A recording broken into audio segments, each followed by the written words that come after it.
Hi, why did I write the article? Three things that I learned at the Acadian Ventures conference, and just a quick summary of it. The Acadian Ventures conference is a fascinating conference because it's focused on investors and builders of HR technology. It's really a conference to connect people that are investing in funding the development of HR technology and work technology, and then the people that are actually building it, entrepreneurs and individuals like that.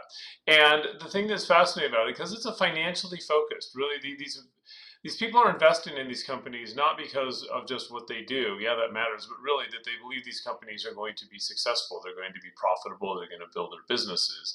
And that really grounds the conversation on very pragmatic things.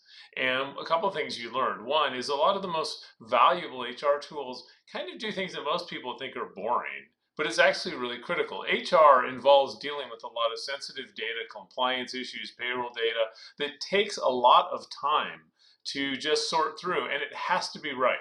As my fellow HR leaders have said, you don't get things like payroll and compliance right. Everything else doesn't matter. You don't get to talk about all the cool strategy, talent engagement stuff.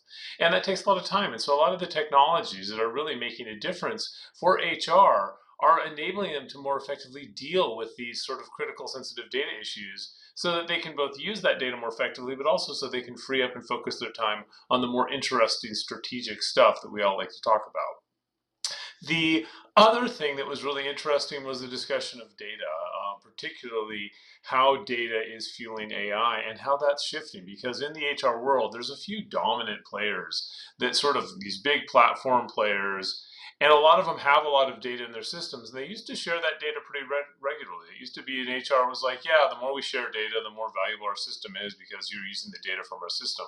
But now suddenly in the age of agentic AI, this data is allowing people to build solutions. And these are solutions that are charged based on how much they're used. So these companies that have this data are like, wait, we don't want to share it. We want to keep it. You got to pay it for us. And they make all kinds of arguments about why this is justified, that they're the keepers of the data. But in reality, they're doing it to control market share and revenue. And it's not their data, actually. It's customers' data. So it's going to be really interesting how that plays out. But this is a conversation that came up in a very candid way at this conference because people were focusing again on what's going to affect the growth of companies in this market as opposed to just the functionalities.